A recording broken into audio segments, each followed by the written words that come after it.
25 मार्च को पश्चिम एशिया संकट पर चर्चा होगी। जो यूएस ईरान इजराइल के बीच युद्ध चल रहा है, इसके मद्देनजर केंद्र सरकार ने अब आज सर्वदलीय बैठक बुलाई है। हालांकि इस बैठक में राहुल गांधी ने शामिल होने से इनकार कर दिया है। वहीं आज मध्य प्रदेश बोर्ड का रिजल्ट भी आ जाएगा। 5वीं और 8वीं के 23 लाख छात्रों का इंतजार खत्म होगा। राजस्थान बोर्ड का रिजल्ट तो कल ही आ चुका है और आज एमपी बोर्ड भी अपना रिजल्ट जारी कर देगा। सुबह 11:30 बजे आप पोर्टल पर परीक्षा परिणाम देख पाएंगे। और वहीं खबर है, उत्तर प्रदेश के राज्य कर्मचारी आज 25 मार्च को काला दिवस के रूप में मनाएंगे। यूपी कर्मचारी शिक्षक संयुक्त मोर्चा की तरफ से 8वें वेतन आयोग को जनवरी 2026 से लागू करने और पेंशन पुनरीक्षण की मांगों को लेकर आज काला दिवस मनाने का आह्वान किया है। और छत्तीसगढ़ के लाखों भूमिहीन मजदूर परिवारों को आज बड़ी सौगात मिलेगी। छत्तीसगढ़ सरकार उनके बैंक खातों में 500 करोड़ रुपए जमा करेगी। छत्तीसगढ़ के मुख्यमंत्री विष्णुदेव साय की तरफ से दीनदयाल उपाध्याय भूमिहीन कृषि मजदूर कल्याण योजना के तहत भूमिहीन हितग्राहियों को ये धनराशि दी जाएगी। हर साल 10,000 रुपए की वार्षिक सहायता राशि देती है इस योजना के तहत छत्तीसगढ़ सरकार। वहीं दोस्तों, छत्तीसगढ़ में आज से देश का पहला ट्राइबल गेम्स भी शुरू होने जा रहा है। 2000 खिलाड़ी मैदान में उतरेंगे। खेलो इंडिया ट्राइबल गेम्स की मेजबानी के लिए छत्तीसगढ़ तैयार हुआ। 25 मार्च से ये खेल शुरू होंगे, जो कि 3 अप्रैल तक चलेंगे। खेलो इंडिया ट्राइबल गेम्स की आज ये शुरुआत होने जा रही है। रायपुर में डिप्टी सीएम ने इनका जायजा भी लिया। और देश की राजधानी दिल्ली में भी आज पहली बार इंटरनेशनल फिल्म फेस्टिवल का आयोजन होने जा रहा। 25 मार्च से ही भारत मंडपम में सजेगा सिनेमा का महाकुंभ। 25 से 31 मार्च तक चलेगा ये दिल्ली के भारत मंडपम में। और यही वजह है कि 25 से 31 मार्च तक दिल्ली के कई सड़कों पर जाने से बचें, क्योंकि रूट डाइवर्जन और नो पार्किंग जोन लागू किए हैं दिल्ली प्रशासन की तरफ से इंटरनेशनल फिल्म फेस्टिवल को देखते हुए। और उत्तर प्रदेश के मुख्यमंत्री योगी आदित्यनाथ आज गोरखपुर आएंगे। यहाँ IT पार्क का लोकार्पण भी करेंगे। और वहीं उड़ीसा पुरी के प्रसिद्ध जगन्नाथ मंदिर के खजाने की भी आज से गिनती होगी। 46 साल बाद आज 25 मार्च से खुलेगा रत्न भंडार भी।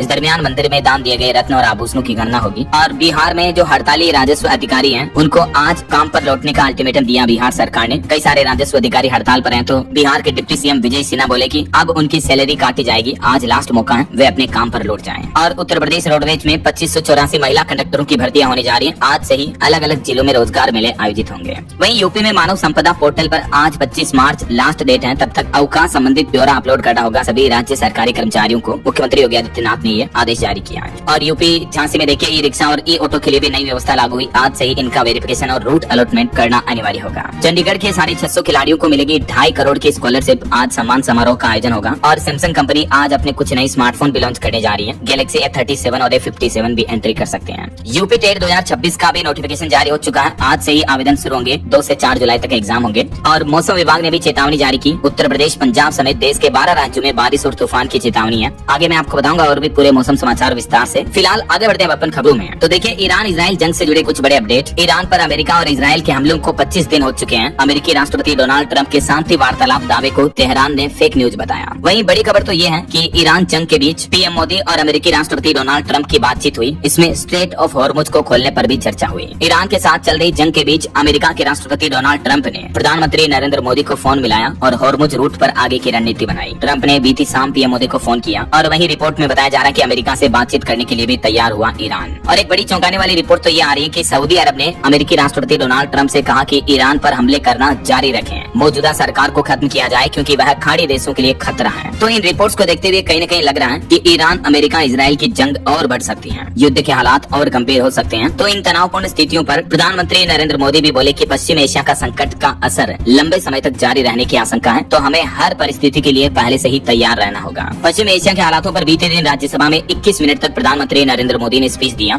और मोदी बोले कि अगर ईरान जंग जारी रही तो नतीजे काफी गंभीर होंगे। आने वाला समय देश की सबसे बड़ी परीक्षा लेगा। तो हम सबको मिलकर टीम इंडिया की तरह काम करना होगा। अभी एक दिन पहले भी लोकसभा में पीएम मोदी ने कहा था कि जिस तरह से कोरोना काल के संकट के दौरान हमारे देश ने चुनौतियों का सामना किया, वैसे ही आज वैश्विक संकट में भी हम सबको मिलकर एकजुटता से काम करना होगा। और वहीं देश के किसान भाई लोगों को भी संसद से प्रधानमंत्री नरेंद्र मोदी ने आश्वासन देते हुए कहा कि आपके लिए खेती बाड़ी बुआई में उर्वरक खाद की कमी नहीं होगी। सरकार हर परिस्थिति में आपके साथ खड़ी है। पीएम ने कहा कि मैं किसानों को ये आश्वस्त करता हूँ, आप चिंता ना करें। तो युद्ध के हालातों के बीच आखिरकार अब हमारा देश भारत भी हाई अलर्ट हुआ। बढ़ते वैश्विक तनाव के बीच इधर रक्षा तैयारियों की भी समीक्षा की। देश के रक्षा मंत्री राजनाथ सिंह की अगुवाई में बैठक हुई। रक्षा मंत्री ने उच्च स्तरीय बैठक की। इसमें CDS जनरल और तीनों सेनाओं के प्रमुख भी शामिल हुए हैं। और हमलों से जुड़ी एक और बड़ी खबर देखिए, ईरान में गैस प्लांट और पाइपलाइन पर भी हमला हुआ। हिजबुल्लाह ने भी 5 इजरायली ठिकानों पर मिसाइल अटैक किया। अब तक ईरान इजराइल जंग में 2663 लोगों की मौतें हो चुकी हैं। और ट्रंप का एक बयान सामने आ रहा। अमेरिका के राष्ट्रपति बोले कि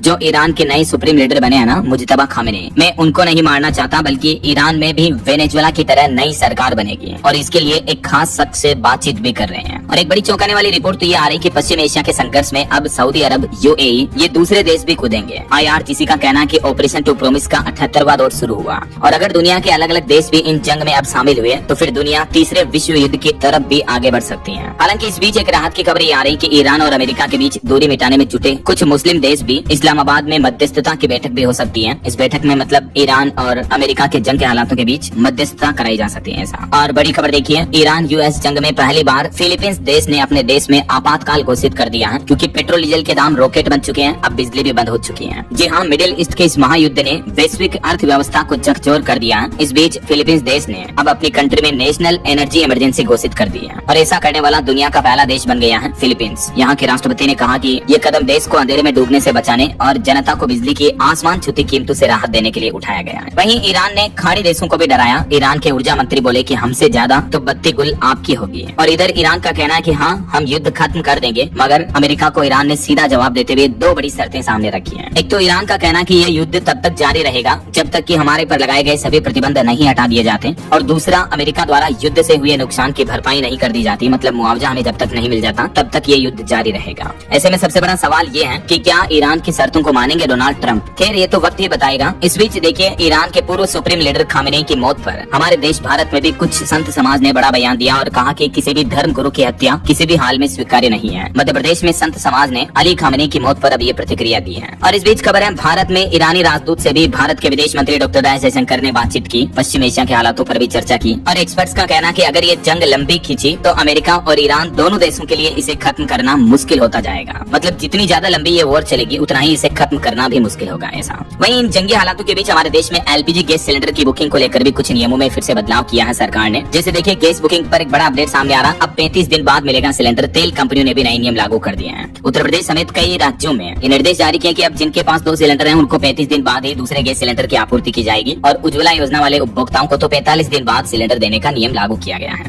हालांकि एक सिलेंडर वाले लोगों को 25 दिन में सिलेंडर मिल जाएगा ऐसा। तो गैस सिलेंडर की किल्लत के बीच जनता की मुश्किलें और बढ़ेगी। डबल सिलेंडर होने पर बुकिंग 35 दिन बाद होगी। कुछ राज्य सरकारों ने भी रूल्स में बदलाव किया है, जैसे राजस्थान में अब ग्रामीण क्षेत्रों में भी, मतलब गाँव में भी लोग बाग जो LPG उपभोक्ता है उनके लिए ये बड़ा फैसला लिया। अब वो भी 25 दिन बाद ही अपनी नई बुकिंग करा पाएंगे। हालांकि कंपनियों ने पहले 45 दिन की लिमिट लगा दी थी गाँव में, तो राजस्थान में अब ग्रामीण क्षेत्रों में भी ये राहत दी है। हालांकि सरकार का कहना है कि LPG की पैनिक बुकिंग में अब धीरे धीरे कमी आई है। कालाबाजारी पर भी नकल कसी जा रही है। पेट्रोलियम मंत्रालय का यह बयान सामने आ रहा। और इस बीच खबर यह है कि रसोई गैस का भी विकल्प बनेगा एथेनॉल। जी हाँ, सरकार खास तरह के एथेनॉल से जलने वाले चूल्हे बना रही है। LPG की किल्लत दूर करने के लिए फैसला लिया गया है। भारत में रसोई गैस के लिए LPG की निर्भरता कम करने के लिए अब सरकार एथेनॉल बेस्ड कुकिंग स्टोव यानी इस तरह के चूल्हे पर भी काम कर रही है। वहीं केंद्र सरकार का कहना है कि LPG लेकर 2 और भारतीय जहाज 26-27 तारीख को भारत पहुंच जाएंगे। ये हॉर्मुज स्ट्रेट रूट पार कर चुके हैं, तो इससे गैस सिलेंडर की जो किल्लत है वो और कम होगी। इनमें से एक जहाज में 45,000 मीट्रिक टन और दूसरे में 47,500 मीट्रिक टन LPG गैस है। तो जल्दी ये 2 जहाज भी भारत आ जाएंगे। पाइन गैस और जगबसंत, इन दोनों जहाजों का ये नाम है और दोनों जहाज सुरक्षित तरीके से हॉर्मुज रूट पार कर चुके हैं, तो ये अच्छी बात है ना। इस बीच विपक्ष का भी विरोध देखने को मिल रहा है। देखिए आप, गैस सिलेंडर क्राइसिस के बीच बिहार के 12 जिलों में कांग्रेस ने फूंका PM मोदी का पुतला। समस्तीपुर में खाली सिलेंडर लेकर उतरी कार्यकर्ता। केंद्र सरकार के खिलाफ नारेबाजी भी की गई। बिहार के कई जिलों में बीते दिन ये विरोध प्रदर्शन देखने को मिला विपक्षी राजनीतिक पार्टी कांग्रेस का।